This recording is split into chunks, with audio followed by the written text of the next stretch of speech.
কাম কৰি আছে তেওঁলোকে ক'বাত নহয় ক'বাত আমাৰ ৰাইজে কিন্তু পুঁজি অলপ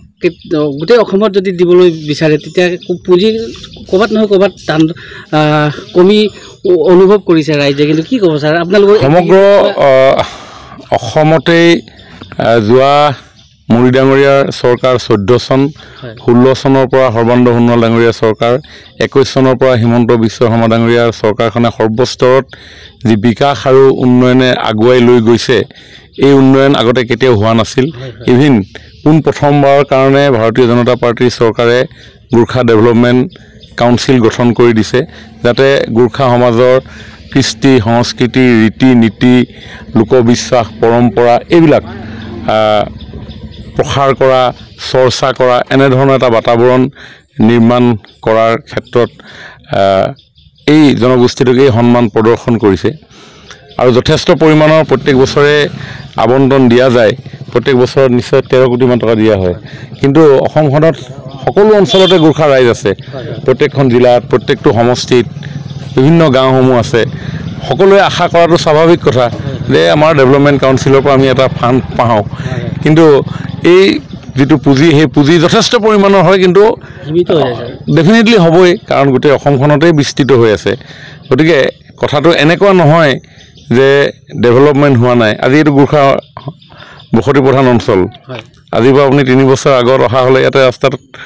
বোকা পাতিত আহিব লগা হ'লহেঁতেন এতিয়া আপুনি 7 মিটাৰ বহল ৰাস্তা পাইছে নাই পোৱা জানো গতিকে গোৰ্খা ডেভেলপমেণ্ট কাউন্সিলো আমাৰ ভাৰতীয় জনতা পাৰ্টিৰ নেতৃত্বত আছে আমাৰ চৰকাৰৰ নেতৃত্বত আছে এইটো কাষতে আপুনি PMA ঘৰটো দেখাই দিয়ক কেমেৰাটো অকণমান ইমান ধুনীয়া ঘৰ গোৰ্খা ডেভেলপমেণ্ট কাউন্সিলে য'ত কাম কৰিব লাগে তাত চৰকাৰেও কৰি আছে ইয়াত এই অঞ্চলৰ ৰাইজক চৰকাৰৰ ফালৰ পৰা যিখিনি সা সুবিধা দিব লাগে এইটো ইলেক্ট্ৰিচিটি টাৰডাল চাওক এই টাৰডাল আজি 4 বছৰ আগত লাগিছে হয়নে গতিকে এইডাল সবকা সাথ সবকা বিকাশ অন্ত্যোদয় হেখিস্তৰ মানুহৰ উন্নয়ন এই সকলো কথাবিলাক এই চৰকাৰে হৈছে তাৰো ওপৰঞ্চি আৰু ক'ৰবাত সৰু সুৰা কিবা কিবি খুচুৰা খুচুৰি কিবা কথা যদি থাকি যায় তেতিয়া ডেভেলপমেণ্ট কাউন্সিলকো সেইখিনি ৰাইজৰ লগত কাম কৰিবৰ কাৰণে এটা সহযোগিতা আগবঢ়াইছে কিন্তু অভাৰঅল যিখিনি মেজৰ ৱৰ্কছ ডাঙৰ যিবিলাক সেইবিলাকতো ডেভেলপমেণ্ট কাউন্সিলৰ পৰা সম্ভৱ নহ'ব সেইকাৰণে মোৰ এটা মানে চিন্তা থাকে আৰু সেইটো মই আপোনালোকৰ আগত ক'বই বিচাৰোঁ যে এই ডেভেলপমেণ্ট কাউন্সিলসমূহক ইনফ্ৰাষ্ট্ৰাকচাৰেল কামত টকা খৰচ কৰিবৰ কাৰণে ৰাইজৰ ফালৰ পৰা এটা আহ্বান অহা উচিত যে আপোনালোকে ইনফ্ৰাষ্ট্ৰাকচাৰেল যিবিলাক খৰচ সেইবিলাক কৰিব নালাগে কাৰণ গোৰ্খা ডেভেলপমেণ্ট কাউন্সিলৰ কাৰণে বা অন্যান্য কাউন্সিল আহোম কাউন্সিল আছে মৰাণ কাটা কাউন্সিল আছে মটক কাউন্সিল আছে চুতীয়া কাউন্সিল আছে ডেভেলপমেণ্ট কাউন্সিল তেওঁলোকক যদি আমি ৰাস্তা বনাবলৈ দিওঁ তেতিয়া 1 কিলোমিটাৰত 1 কোটি টকা তাৰমানে 13 কিলোমিটাৰ ৰাস্তাহে বনিব কিন্তু অসমত 35খন জিলাত কম বেছি পৰিমাণে সবতে গোৰ্খা ৰাইজ আছে তো 13 কিলোমিটাৰকে দিলে কিমান বছৰ লাগিব গতিকে আমাৰ PWD ৰাস্তা বনাবৰ কাৰণে চৰকাৰ আছে পঞ্চায়ত আছে বিভিন্ন বিভাগ আছে গতিকে ডেভেলপমেণ্ট কাউন্সিলসমূহক ৰাইজে আহ্বান জনাব লাগে যে আপোনালোকে আমাৰ জনগোষ্ঠীটোৰ কৃষ্টি সংস্কৃতি ৰীতি নীতি পৰম্পৰা নৃত্য গীত এইসমূহ ডেভেলপ কৰিব লাগে আজি ভৈলী আজি দেউচি এইবিলাক আমাৰ গোৰ্খা সমাজৰ পৰম্পৰাগত সংস্কৃতি ইয়াক প্ৰমোট কৰিব লাগে নিউ জেনেৰেশ্যনে ভৈচী নৃত্য কেনেকৈ প্ৰদৰ্শন কৰে ভৈলী নৃত্য কেনেদৰে প্ৰদৰ্শন কৰে ভাই ফুটা এটা ইমান সুন্দৰ এটা অনুষ্ঠান গোৰ্খা সমাজৰ মাজত আছে য'ত সম্পৰ্কৰ বান্ধোনৰ এটা প্ৰতিচ্ছবি প্ৰত্যেক বছৰে আমি প্ৰমোট কৰোঁ তো ভাই ফুটা গোৰ্খা ডেভেলপমেণ্ট কাউন্সিলক ক'ব লাগে যে আপোনালোকে ভাই ফুটাটো প্ৰমোট কৰক যেনেকৈ আমি বিহু প্ৰমোট কৰিলোঁ আজি বিহুৰ কাৰণে সমগ্ৰ অসমত পৃথিৱীৰ মানুহে আজি বিহুক দেখিলে তো গতিকে আমাৰ যিসমূহ কৃষ্টি সংস্কৃতি আছে এইসমূহ যদি আপোনালোকে প্ৰমোট কৰে মই ভাবোঁ আৰু আমাৰ সমাজখন শক্তিশালী হ'ব গতিকে আপুনি কোৱা যিটো প্ৰশ্ন যে ধনৰ পৰিমাণ কম হৈছে নেকি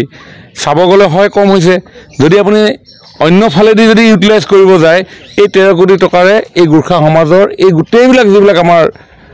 ঐতিহ্য আছে এই ঐতিহ্যসমূহ কিন্তু আমি তুলি ধৰিব পাৰোঁ গতিকে থটছটো কেনেকুৱা হ'ব আমাৰ ৱে অফ একশ্যনটো কেনেকুৱা হ'ব কাম কৰাৰ পদ্ধতি কেনেকুৱা হ'ব সেইটোৰ ওপৰত ডিপেণ্ড কৰিব আমি মানে বিশেষকৈ ছাৰ সামাজিক মাধ্যমত যিহেতু গোৰ্খা উন্নয়ন পৰিষদক কেতিয়াবা মানে এই অনুষ্ঠানটো পোৱা নাই বুলি মানে পুঁজিৰো যথেষ্ট অভাৱ নহয় মই আপোনাক কৈছোঁ পুঁজিৰ অভাৱ ডেফিনেটলি হ'বই কিয় নহ'ব আপুনি গোৰ্খা ডেভেলপমেণ্ট কাউন্সিলক যদি ৰাস্তা বনাবলৈ কয় এইটো নহ'ব নহয় গোৰ্খা ডেভেলপমেণ্ট কাউন্সিল বা কাউন্সিলসমূহ এইটো কাৰণে নিৰ্মাণ কৰা হৈছে যাতে সেই জাতি জনগোষ্ঠীসমূহৰ কৃষ্টি সংস্কৃতি ঐতিহ্য ৰীতি চেতনাবোধ বিকাশ ঘটে আমি তাত নগৈ আমি যদি তেওঁলোকক কওঁ যে আপুনি ৰড বালি শিল ইটাত লাগি যাওক ৰড বালি শিল ইটাই এটা জনগোষ্ঠী এখন সমাজ ডেভেলপ নকৰে এইটো এটা ইনফ্ৰাষ্ট্ৰাকচাৰ এইটো চবৰ কাৰণে এই পথেদি গোৰ্খাও যাব চাহ জনজাতিও যাব বেলেগ জাতি জনগোষ্ঠীৰ মানুহো যাব হয় নে নহয় গতিকে গোৰ্খা স্পেচিয়েলি গোৰ্খাৰ কাৰণে গতিকে মই ভাবোঁ যে গোৰ্খাৰ এই চিন্তা চেতনাসমূহক প্ৰমোট কৰিব লাগে এই ডেভেলপমেণ্ট কাউন্সিল সেইকাৰণে গোৰ্খা সমাজৰ সন্মানীয় বিশিষ্ট ব্যক্তিসকলকো মই অনুৰোধ জনাওঁ বুদ্ধিজীৱীসকলকো অনুৰোধ জনাওঁ যে আপোনালোকে বহক ধুনীয়াকৈ প্ৰেম কুমাৰ তামাং ছাত্ৰ সন্থা কৰাৰ পৰা এই সমাজখনৰ লগত দিনে ৰাতিয়ে ওতঃপ্ৰোতভাৱে মই কেতিয়াও দেখাও নাই এনেকুৱা মানে এজন ডেভেলপমেণ্ট কাউন্সিলৰ সভাপতি এনেকৈ অসমৰ পৰা ইমূৰৰ পৰা সিমূৰলৈ ঘূৰি ফুৰে মই সকলো কাউন্সিলৰ সভাপতিয়ে ঘূৰে কিন্তু তুলনামূলকভাৱে মই প্ৰেম তামাঙক চকুত দেখি থাকোঁ যে তেওঁ কেতিয়াবা যদি ঢেকীয়াজুলিত থাকে কেতিয়াবা বিশ্বনাথ থাকে কেতিয়াবা যদি ডিব্ৰুগড় থাকে কেতিয়াবা মাৰ্ঘেৰিটাত থাকে ৰাতি 12টা বজাত মোক কেতিয়াবা শদিয়াৰ পৰা ফোন কৰে কেতিয়াবা বাক্সাৰ পৰা ফোন কৰে কেতিয়াবা তামোলপুৰৰ পৰা ফোন কৰে কথাটো বুজি পাইছেনে তাৰমানে এই জনসমষ্টিটোক একত্ৰিত কৰি ৰাখিবৰ কাৰণে এইখন ডেভেলপমেণ্ট কাউন্সিল উপাধ্যক্ষ বাকী সদস্যসকলে যেনেকৈ কাম কৰিছে মই ভাবোঁ গোৰ্খা সমাজখনৰ মাজত এটা ইউনিটি আছেই আৰু এনেধৰণৰ প্ৰেম তামাঙৰ নেতৃত্বত এই যি কাম কাজ কাউন্সিলখনে কৰি আছে ইয়ে আমাৰ সমাজখনক গোৰ্খা সমাজকতো শক্তিশালী কৰিবই বাকী সমাজকো প্ৰেৰণা যোগাব